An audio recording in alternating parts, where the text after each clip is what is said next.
just a quick summary of where we're at in 10.2, especially with some visuals that I think will help.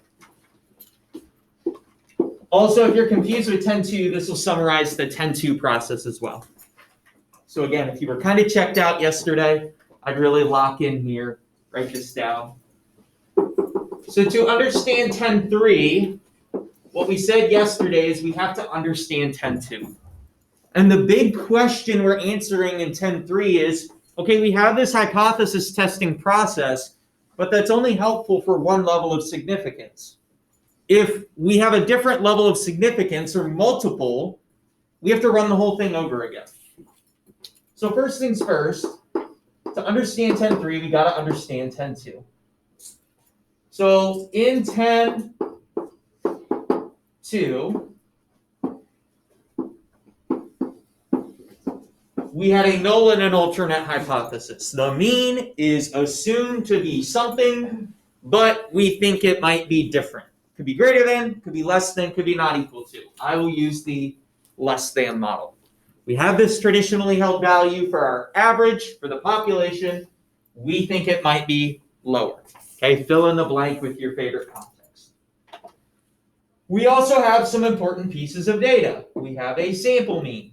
We might have a sample standard deviation, which we know is the same as the population standard deviation. We have a sample size that's bigger than 30, which allows us to do this whole thing. And the idea of 10.2 was that despite having one sample mean, we comprehend that if we took a sample of the same size, we could get a different sample mean. And all those potential sample means make a normal distribution because this guy's bigger than 30. And we also know at the middle of them is that population mean that we're assuming to be true. We'll call it A. Could be any number, could be 5, could be 30,000. We don't really care.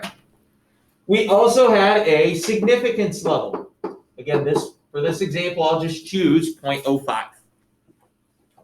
And so looking at the alternate hypothesis and the significance level, what we're saying,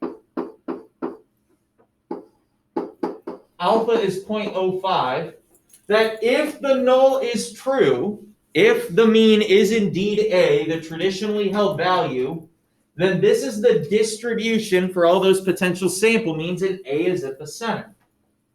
What we're saying with a significance level of 0.05 or 5% is, hey, there's only a 5% chance or less that a sample mean would fall here. There's less than a 5% chance, okay? So if it falls there, that's so unlikely, again, less than a 5% chance, that if our data value fell there, we would reject the null. And that was the concept. So then we looked at our data value, and we said, okay, we know it's probably left of A, left of the middle. We don't know where it is. So we turn to the standard normal curve.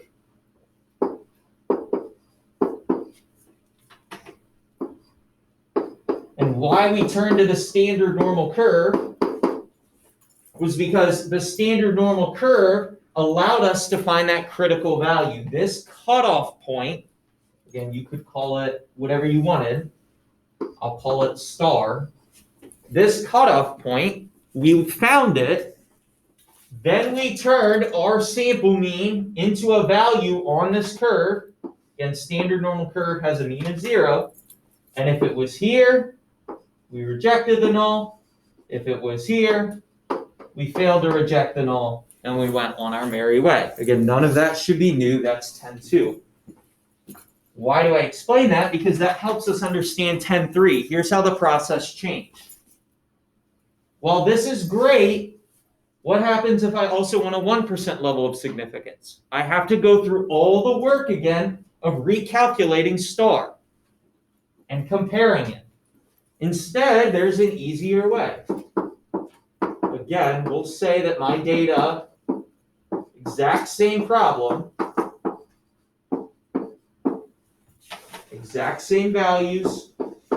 Again, I know I'm speaking in very general terms here.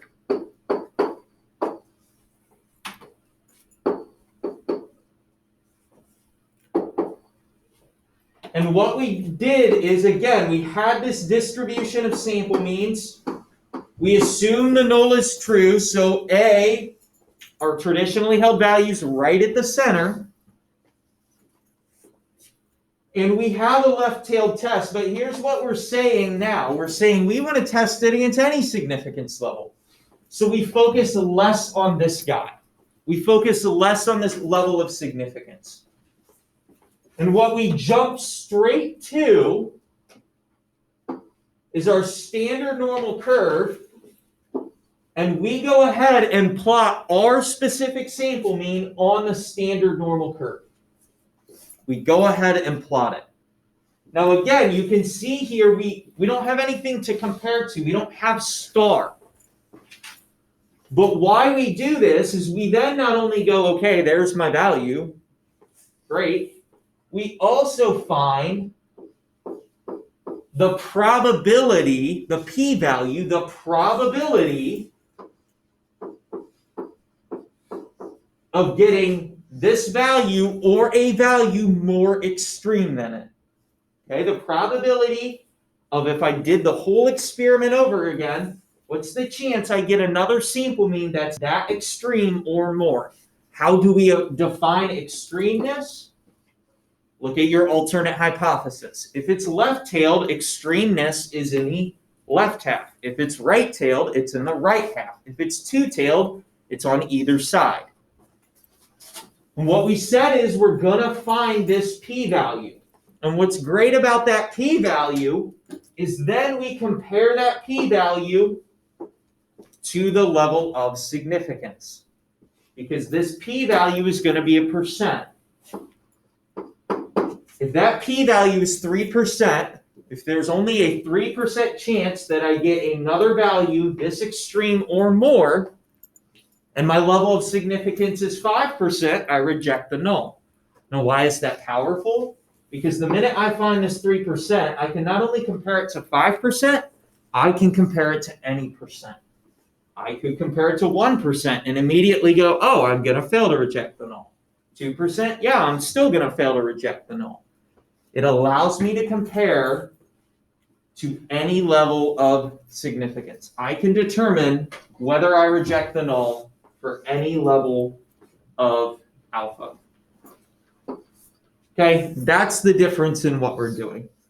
Process is almost identical, but this gives us a more versatile result. Okay, so what you're again going to see here, and I think I articulate it on the practice, instead of finding your critical region, critical value, then comparing your test statistic to it, you're finding your test statistic, then finding your p-value, the probability, if we repeated it over again, that you get a value as extreme or more than your test statistic, then compare it to whatever significance level they give you. Okay? Are there any questions about this process that I can answer? Okay, that's 10.2 and 10.3 in a nutshell. So I believe we did 2 examples yesterday, right? For our p-value.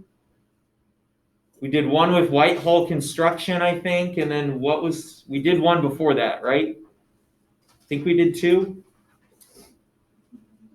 Okay.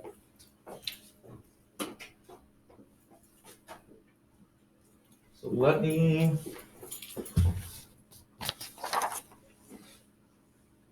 Yes, we did Fremont College, Whitehall construction. Okay. So what I'm going to have here, again, I would highly recommend you write this down. I'm not going to make you do it. So what I just gave you on the board is the concept. Okay, what's the difference between what we did in 10.2 and what we do in 10.3? And why do we do what we do in 10.3, right? It produces a more versatile result. This, on the other hand, if you're looking to label it in your notes, what we just did, you could call the theory. This is the physical calculations. This isn't theory-based. This is, what do I do when I see blank? How do I physically, we talked about why we calculate the p-value. Now, how do we calculate the p-value? This is your process. Your first step, you're identifying your level of significance, your alternate, and your null hypothesis. Again, nothing new there. Where it starts to change is, again, in 10.3, we start by calculating the test statistic. This is one of our last steps in 10.2, but it's where we're going to begin, because we're not focusing on finding a critical value anymore for our level of significance. What we're focusing on finding is the probability of getting a value as extreme or more than our test statistic. Once you calculate your test statistic, what you're going to do next is identify the type of test and find the p-value. What do I mean by type of test? A right-tailed, left-tailed, or two-tailed.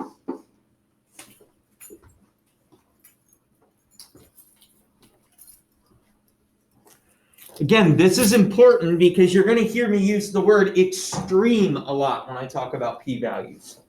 What's the probability we get another sample mean as extreme or more? Extremeness is defined by looking at the type of test. Could be the top 5%, could be the bottom, could be in both ends.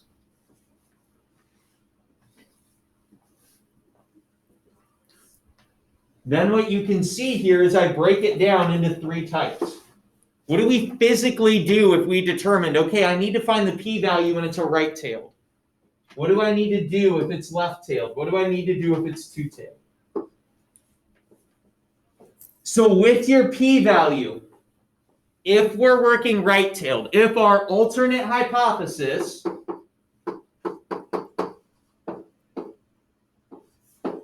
is that our mean is bigger than some number,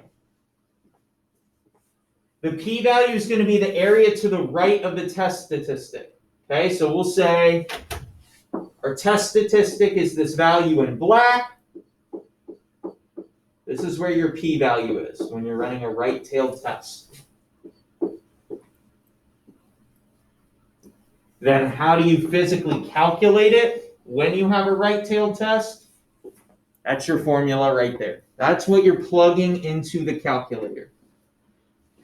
Normal CDF, whatever your test statistic is,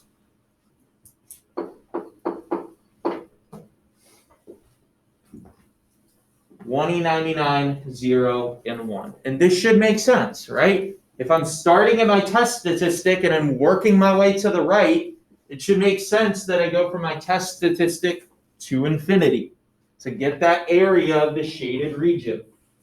In 0 and 1, that always comes from the fact that we're working with our standard normal curve.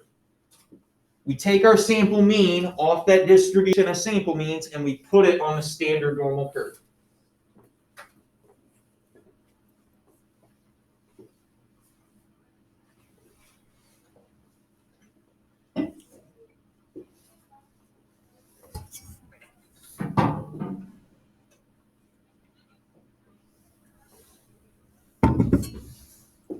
If you're looking at a left-tailed test,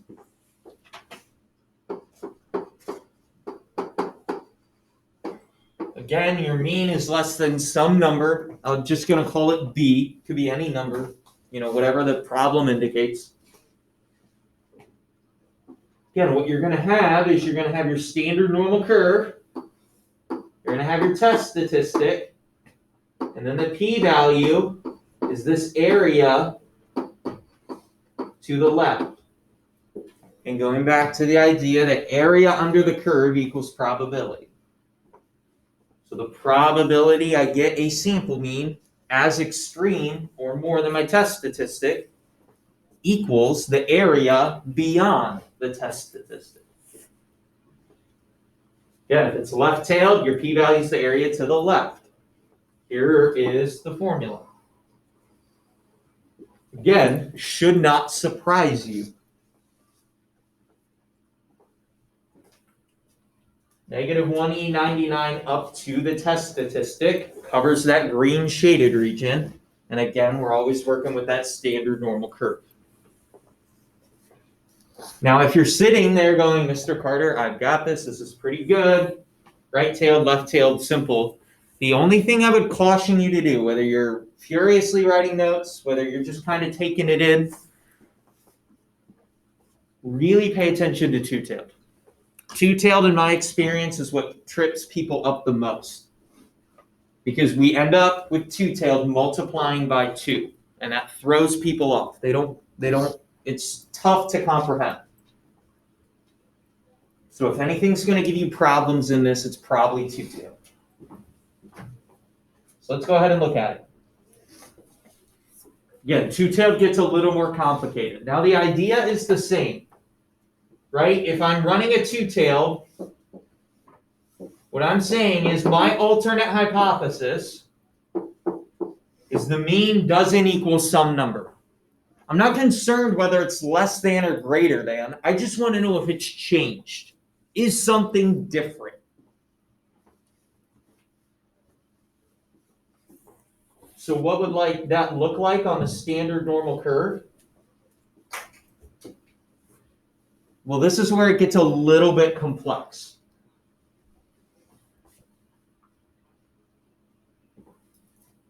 And I'm actually going to end up drawing 2 curves. Because here's what you're going to find. At the middle of this curve, or the middle of the distribution of sample means, is your alternate hypothesis.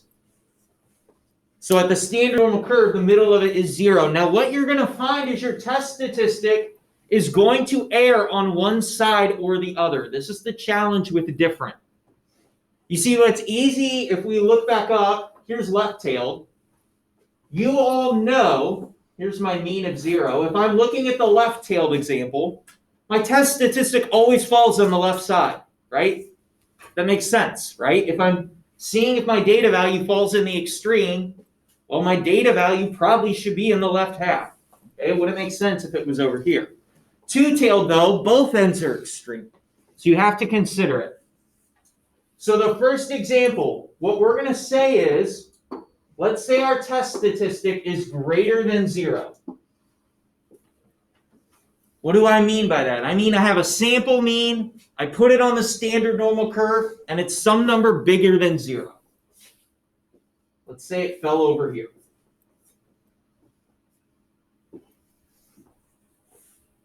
Well, what our brain is going to tell us to do is, okay, how do I look at extremeness?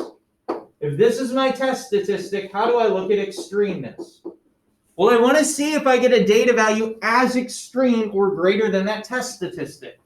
So I'm going to look at this red shaded region. Here's where my test statistic fell. It's bigger than 0. So I look at the shaded region to the right. However, what you must consider is that in a two-tailed test, extreme is not just bigger than one side or less than one side. It's both. So what I'm also going to have to consider, and I'll try and make this dotted, is what about the extreme in the other direction? I think it's sometimes helpful to think of this as a number, right? Let's say my test statistic turned out to be 2. So what I'm looking for is, okay, what's the probability a data value falls greater than 2 standard deviations above the mean? But I can't just consider above the mean. I also have to consider below the mean because it's two-tailed. Now, why do I make this line dashed? Because did your test statistic physically fall there? No, it's 2 above the mean. What we're saying, though, is because it's two-tailed, I don't only care about 2 above the mean, but 2 below the mean as well. Now, here's where you might be going, okay, this is somewhat complicated. Here's where your life gets simple. The standard normal curve, and any normal curve, is symmetrical. Why is that helpful? Because the amount of area here is the exact same as the amount of area here. They're equal. Again, because they're symmetrical. The amount of area above 2 above is the same as the area below 2 below. Which leads us to our calculation. Here's what you're going to do. What you're going to do is you are going to have this test statistic, okay? It fell above the mean. So we say, okay, we're looking at extreme. What's the probability a data value fell beyond it? AKA, we started our test statistic, we go to 1E99, we go to infinity, mean and standard deviation is 0 and 1, and you get a value.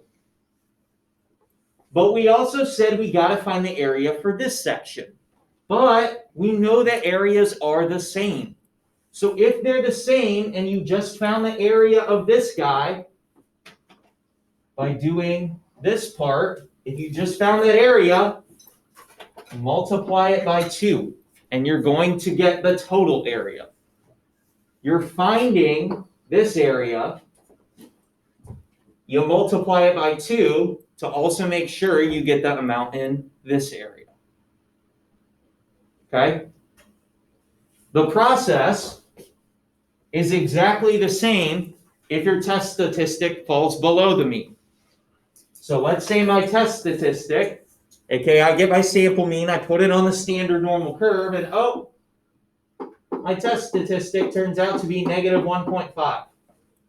But I'm running a two-tailed test, so I have to consider, okay, what's the probability of a value falling 1.5 below the mean and 1.5 above?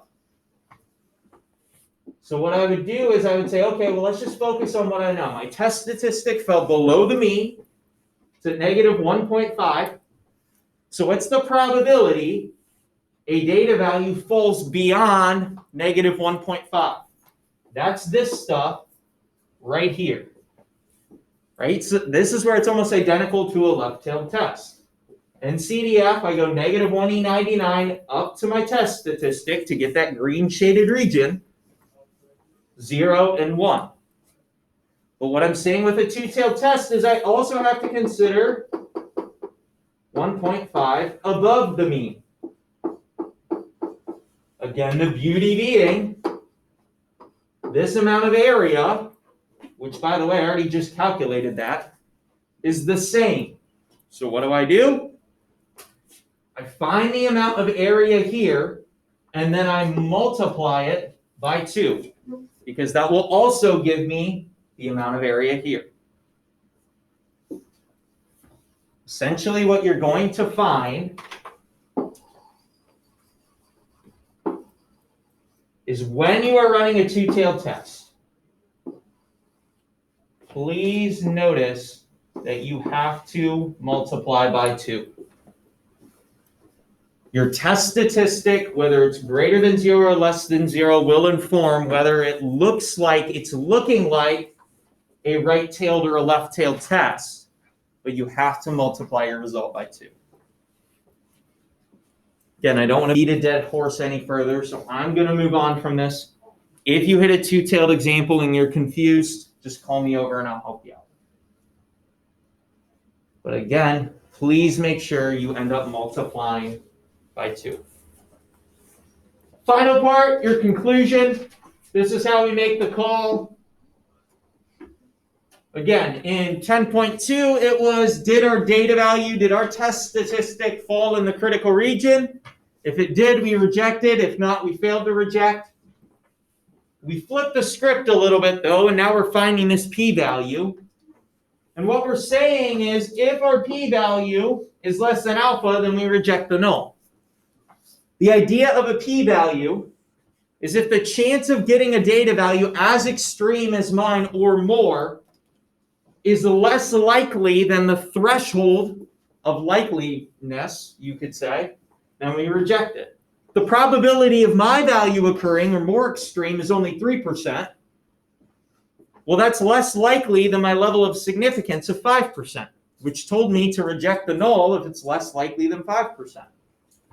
So if your p-value is less than your level of significance, reject the null. If it's bigger, fail to reject the null. Right? If my threshold is 5%, if I'm saying if it's less than a 5% chance of occurring, then I will reject the null. But my value has an 18% chance of occurring, well, then I'm not going to reject the null. There's not enough evidence there. It's likely enough to occur that I go, you know what, I'm going to stick with the traditional null. Okay, so that's the physical calculation piece. So what we're going to do now We're going to go ahead and jump into the practice. It's problems 1, 3,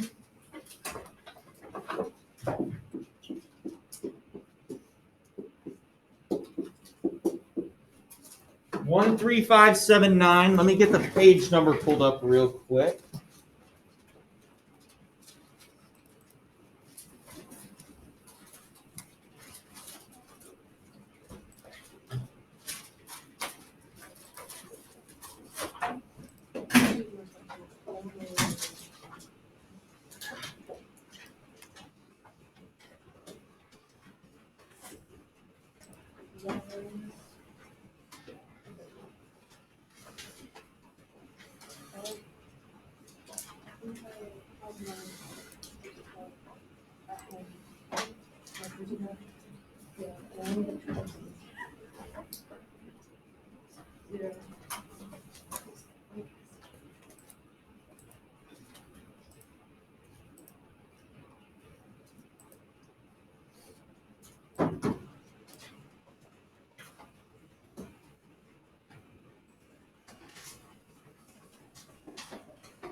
And again, what I want you doing for each problem, let's get it so you can see it.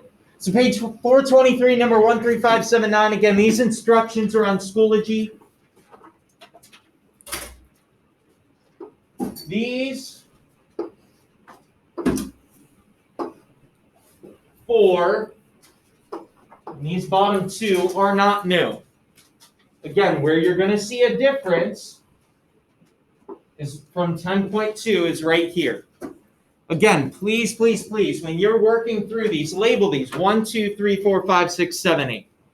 Okay, label each part of your homework. It'll make it really easy. And then if you have a question, it's really easy for me to see where you need to. Go ahead and get going. Key is on Schoology.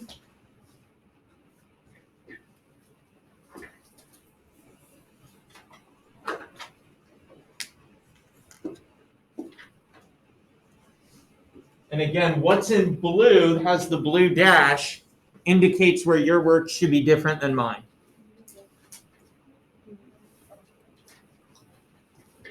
Mm-hmm.